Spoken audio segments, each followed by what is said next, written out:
Bagaimana jika suatu hari kau berdiri di tengah pasar, dirantai seperti hewan, dan orang-orang menawar tubuhmu dengan tawa? Dan yang paling menyakitkan, orang yang menjualmu adalah darah dagingmu sendiri. Tapi mereka lupa satu hal. Wanita yang mereka paksa berlutut hari ini akan membuat seluruh kerajaan berlutut esok hari. Selamat datang di channel ini, tempat kisah pengkhianatan, intrik istana, dan kebangkitan wanita yang diremehkan dihidupkan dengan penuh emosi dan ketegangan.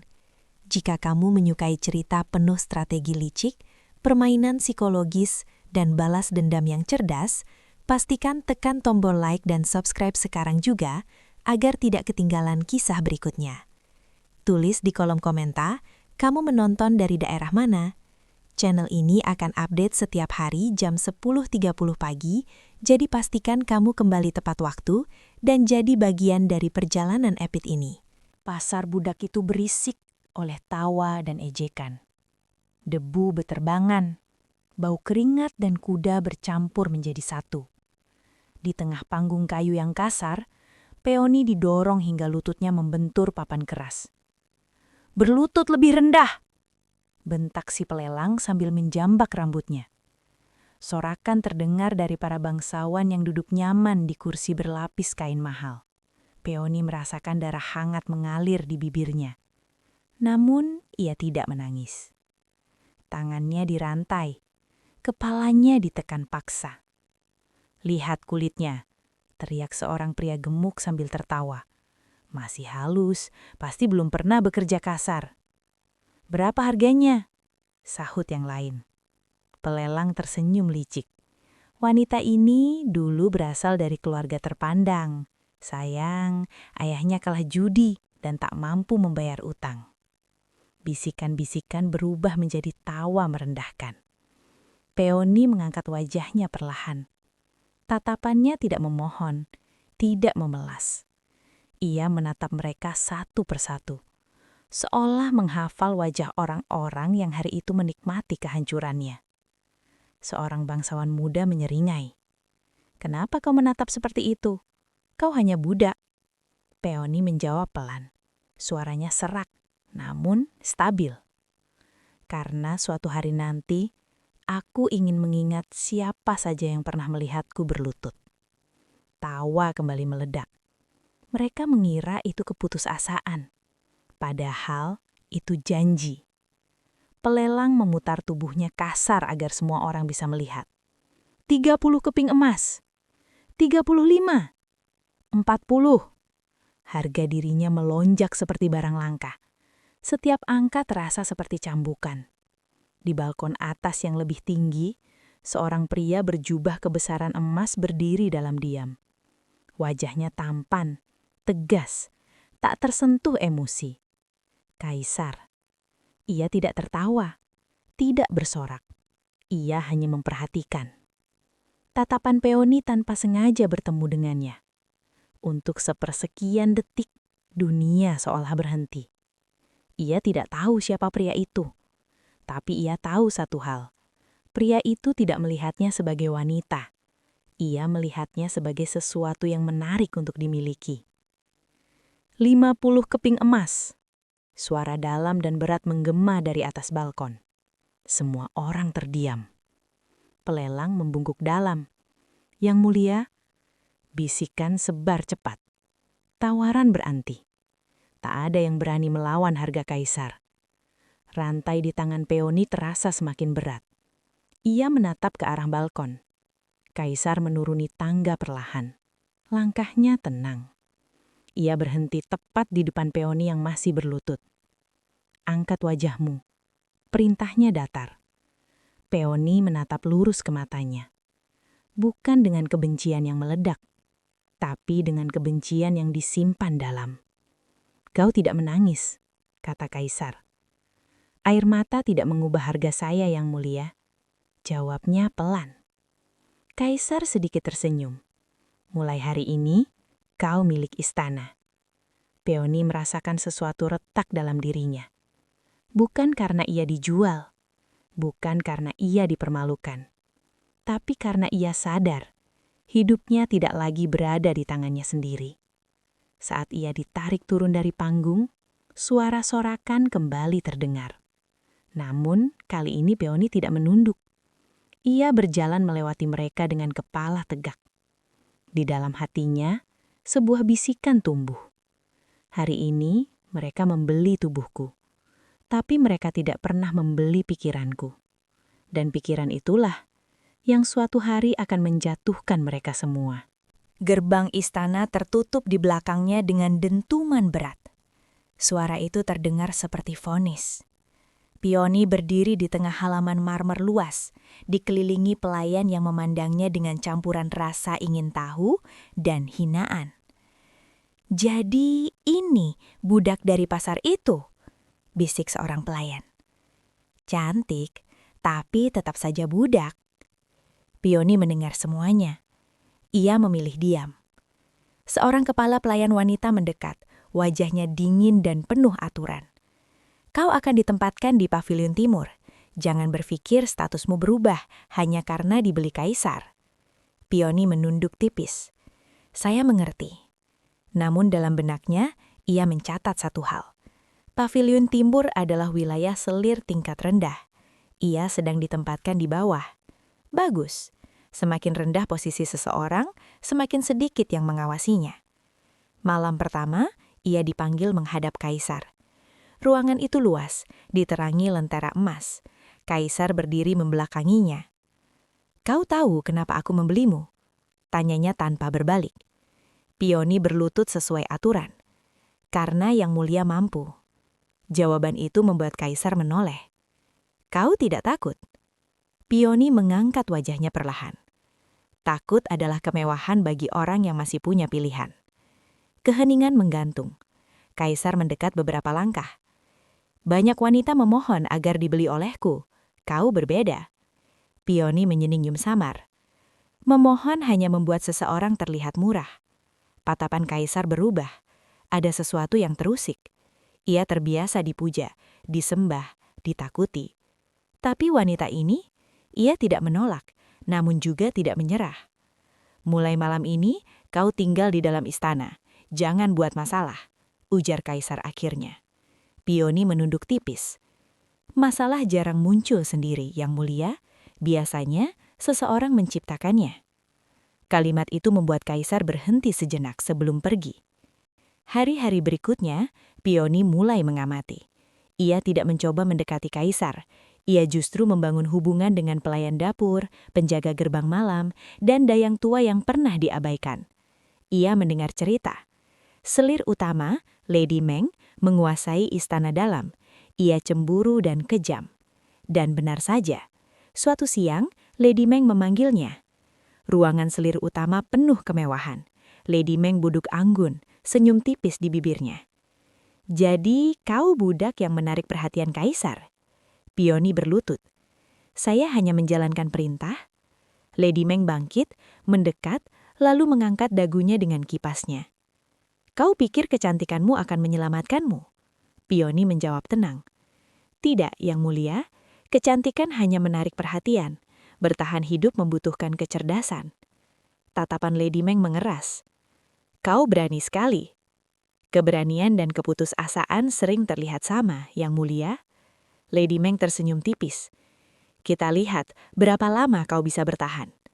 Beberapa hari kemudian, rumor mulai beredar. Peony dituduh mencuri perhiasan. Pelayan dapur yang dulu dekat dengannya tiba-tiba memberi kesaksian palsu. Ia dipanggil ke aula kecil untuk diadili. "Akui saja," kata kepala pelayan tajam. "Kau budak, sudah biasa mencuri." Peony menunduk, diam. Semua menunggu ia membela diri. Namun ia tidak. Justru ia berkata pelan. "Jika saya mencuri, mengapa saya memilih mencuri dari selir utama? Bukankah itu tindakan paling bodoh?" Semua terdiam. Lady Meng menatapnya tajam. Peony melanjutkan. "Saya mungkin budak, tapi saya tidak bodoh." Kata-kata itu menyebar cepat di istana. Dan malam itu, kaisar memanggilnya lagi. "Kau tidak menyangkal dengan keras," ujar kaisar pelan. Peony menatapnya tenang. "Orang yang berteriak membela diri terlihat bersalah." "Kau bermain permainan berbahaya." ucap kaisar pelan. Pioni tersenyum tipis. Semua orang di istana ini sedang bermain, Yang Mulia. Bedanya, saya tidak pura-pura suci. Kaisar menatapnya lama. Untuk pertama kalinya ia tidak melihat budak. Ia melihat ancaman, dan mungkin sekutu. Sementara itu di kamar gelapnya, Pioni berdiri di depan cermin kecil. Ia menyentuh bekas luka di pergelangan tangannya. Mereka pikir ia bertahan, padahal ia sedang menanam akar. Dan akar yang tumbuh dalam diam, suatu hari akan merobohkan pohon tertinggi di istana. Di istana, racun paling mematikan bukanlah yang dicampur dalam teh, tapi yang disebar lewat bisikan. Pioni memahami itu dengan sangat cepat. Ia tidak melawan Lady Meng secara terbuka. Tidak pernah. Ia justru melakukan sesuatu yang jauh lebih berbahaya. Ia membuat dirinya terlihat tidak berbahaya. Suatu pagi, seorang pelayan muda bergemetar di luar pavilion timur. Aku tidak sengaja menumpahkan teh ke jubah selir utama. Aku akan dihukum cambuk. Pioni menatap gadis itu lama. Berapa cambukan? Tanyanya lembut. 20. Pioni melepas gelang tipis dari tangannya. Berikan ini pada penjaga. Katakan aku yang menyuruh. Pelayan itu terkejut. Tapi itu satu-satunya perhiasanmu. Pioni tersenyum tipis. Utang lebih berharga dari emas. Hari itu, satu pelayan berutang nyawa padanya. Besoknya, 2. Seminggu kemudian, hampir seluruh pavilion timur diam-diam berpihak padanya. Lady Meng mulai gelisah. Kenapa budak itu semakin sering dipanggil kaisar? Gerutunya. Seorang dayang berbisik. Yang Mulia, kaisar terlihat lebih tenang saat berbicara dengannya. Wajah Lady Meng mengeras. Tenang? Ulangnya pelan. Kaisar tidak membutuhkan ketenangan. Ia membutuhkan kekuasaan. Malam itu jamuan kecil diadakan. Pioni duduk lebih rendah dari selir lain sesuai aturan. Ia makan sedikit, berbicara seperlunya. Lady Meng tiba-tiba berdiri. Yang Mulia, katanya manis pada kaisar. Hamba mendengar ada yang mencoba menyuap penjaga istana akhir-akhir ini. Suasana membeku. Tatapan langsung mengarah ke Pioni. Budak yang terlalu cepat naik daun seringkali melupakan asalnya. Lanjut Lady Meng. Pioni meletakkan sumpitnya perlahan. Kau ingin mengatakan sesuatu, Yang Mulia? Tanya kaisar, nadanya sulit ditebak. Pioni menunduk sopan. Saya hanya membantu seorang pelayan agar tidak kehilangan nyawanya karena kesalahan kecil. Lady Meng tersenyum dingin. Atau mungkin kau sedang membeli kesetiaan? Pioni mengangkat wajahnya. Kesetiaan tidak bisa dibeli, Yang Mulia, tapi bisa ditanam. Ruangan sunyi.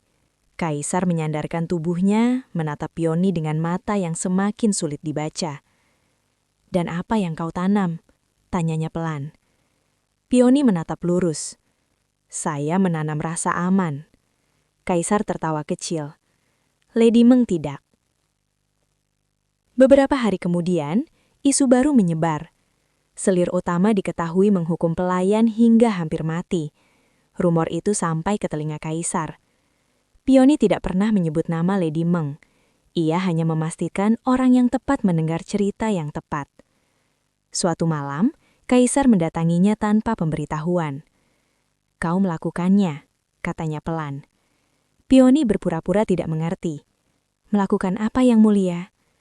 Kau menjatuhkan Lady Meng tanpa menyentuhnya. Pioni tersenyum samar. Orang yang merasa terancam biasanya menghancurkan dirinya sendiri. Kaisar mendekat beberapa langkah. Apa yang sebenarnya kau inginkan? Untuk pertama kalinya, Pioni tidak langsung menjawab. Ia berjalan ke jendela, memandang halaman gelap. Saya tidak ingin kembali berlutut, katanya akhirnya. Hening. Dan kau pikir dengan bermain seperti ini kau akan berdiri lebih tinggi? Tanya kaisar. Pioni menoleh perlahan. Saya tidak ingin berdiri lebih tinggi dari siapapun, Yang Mulia. Ia menatapnya dalam-dalam. Saya hanya ingin memastikan jika suatu hari saya jatuh, tidak ada yang berani mendorong. Kaisar terdiam. Di matanya, Peony bukan lagi budak, bukan lagi wanita lemah. Ia adalah pemain. Dan yang paling berbahaya dari Peony bukan kebenciannya, bukan kecantikannya, tapi kesabarannya. Karena racun yang ia gunakan tidak membunuh cepat. Ia membiarkan korban hidup, cukup lama untuk menyadari bahwa semuanya sudah terlambat. Aula perjamuan malam itu dipenuhi tawa palsu dan aroma arak mahal. Lentera emas menggantung megah, memantulkan cahaya di wajah para bangsawan yang dulu menyaksikannya dipermalukan seperti hewan. Kini ia berdiri di tengah ruangan, bukan sebagai budak, tetapi sebagai wanita yang diundang langsung oleh kaisar. Gaunnya merah gelap, sederhana namun elegan. Tatapannya tenang, terlalu tenang. Bukankah dia budak yang dulu dijual di pasar? Bisik seorang selir sambil menutup mulutnya. Kenapa dia ada di sini? Siapa yang membawanya masuk? Sahut yang lain. Ia mendengar semuanya, setiap hinaan, setiap desis. Tiba-tiba pintu aula terbuka.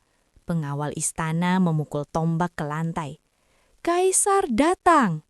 Semua berlutut, termasuk para bangsawan yang dulu memaksanya berlutut di depan mereka. Kaisar berjalan perlahan, jubah emasnya menyapu lantai marmer. Tatapannya tajam menyisir ruangan, lalu berhenti tepat padanya. Kau, suara kaisar dalam dan dingin, berdiri di sampingku malam ini. Bisik-bisik berubah menjadi desahan terkejut. Seorang bangsawan tua memberanikan diri bersuara. Yang mulia, wanita itu hanya budak tak bernama, tak pantas berdiri di sisi naga emas. Ia tersenyum tipis. Saatnya, ia melangkah maju menatap bangsawan itu tanpa gentar. Benarkah aku tak bernama? Suaranya lembut namun menggema. Ia mengeluarkan sebuah liontin giok dari balik lengan bajunya. Lambang keluarga kerajaan yang hilang 20 tahun lalu terukir jelas di sana. Wajah bangsawan tua itu memucat. Mustahil, gumamnya. Aku tidak dijual, aku diculik. Aula membeku. Dan orang yang memerintahkan penculikan itu, ia menatap langsung ke arah bangsawan tua itu, sedang berdiri di hadapanku. Kaisar menoleh perlahan. Apa maksudmu? Ia berlutut bukan karena dipaksa, tapi sebagai langkah terakhir dalam permainan liciknya. Hamba hanya meminta keadilan. Ruangan meledak dalam kekacauan. Para bangsawan saling pandang, ketakutan mulai menyusup. Kaisar berdiri. Tangkap dia! Bangsawan tua itu berteriak. Fitnah, dia hanya budak yang ingin kekuasaan. Ia bangkit perlahan, menatap pria itu dengan mata yang tak lagi menyimpan air mata. Aku memang pernah jadi budak, tapi malam ini aku menjadi hukumanmu. Pengawal menyeret bangsawan itu keluar, jeritannya menggema memecah langit-langit aula. Kaisar mendekatinya. Siapa sebenarnya dirimu? Tanyanya lirih. Ia menatap mata Kaisar. Untuk pertama kalinya, bukan sebagai mangsa, tetapi sebagai penantang. Wanita yang tak lagi takut pada mahkota. Di luar aula, hujan turun deras, seperti langit yang ikut membersihkan dosa-dosa lama. Namun, di hatinya, ia tahu ini belum selesai. Balas dendamnya baru saja dimulai. Hujan belum berhenti sejak malam penangkapan bangsawan tua itu. Langit seolah memahami bahwa istana sedang berubah arah. Di ruang interogasi bawah tanah, teriakan menggema. Api obor menari di dinding batu yang lembab. Bangsawan tua itu berlutut dengan tangan terikat. Wajahnya pucat dan dipenuhi keringat. Kau pikir Kaisar akan mempercayaimu? Desisnya ketika ia masuk dengan langkah tenang. Ia menatap pria itu tanpa ekspresi. Aku tidak butuh kepercayaan. Aku hanya butuh kebenaran. Pintu besi terbuka. Kaisar masuk perlahan.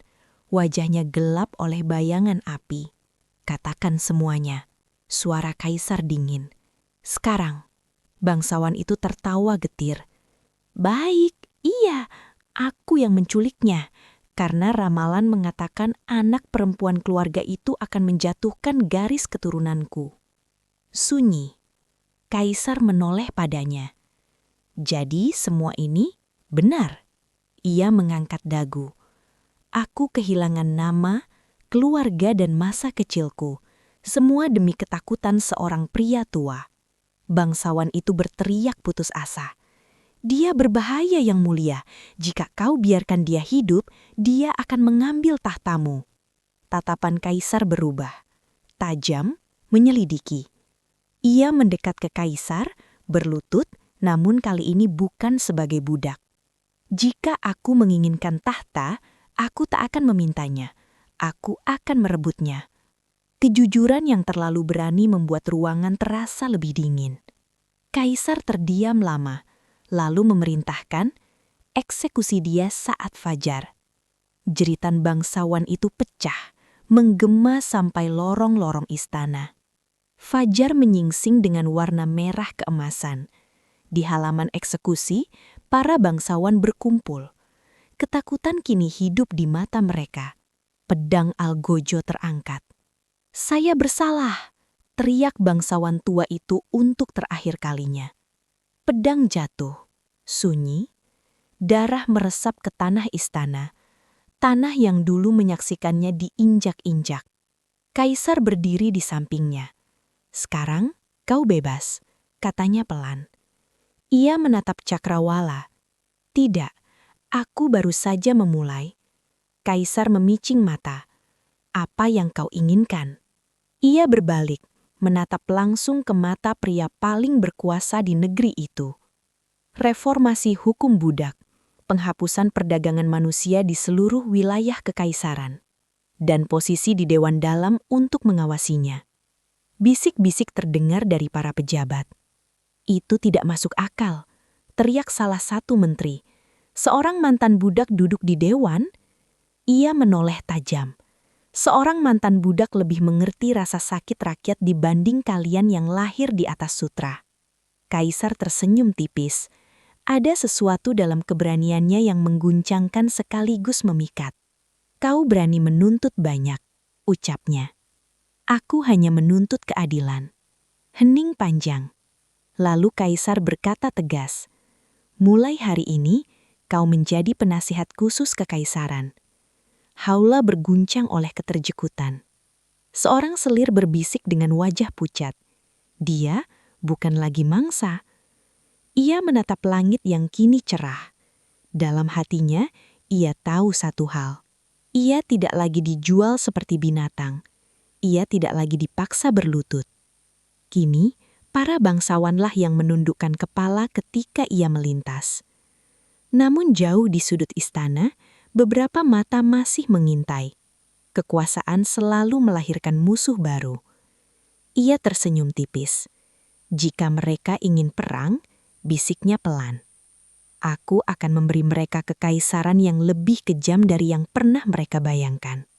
Mahkota belum berada di kepalanya, tapi seluruh istana sudah merasakan bayangannya. Kisah Pioni bukan tentang balas dendam dengan pedang. Ini tentang balas dendam dengan kecerdikan, tentang bagaimana seseorang yang dihancurkan bisa memilih untuk tidak meledak, tetapi membangun kekuatan dalam diam. Kadang kekuatan terbesar bukan pada siapa yang paling keras berteriak, tapi pada siapa yang paling sabar menunggu. Jika kamu menikmati kisah penuh permainan psikologi seperti ini nih, jangan lupa tekan like dan subscribe agar tidak ketinggalan episode berikutnya. Bagikan video ini ke teman yang suka cerita intrik istana. Dan tulis di komentar, apakah Pioni benar-benar mencintai kaisar atau hanya memanfaatkannya? Terima kasih sudah menonton sampai akhir. Sampai jumpa di video berikutnya, di mana permainan akan menjadi lebih berbahaya.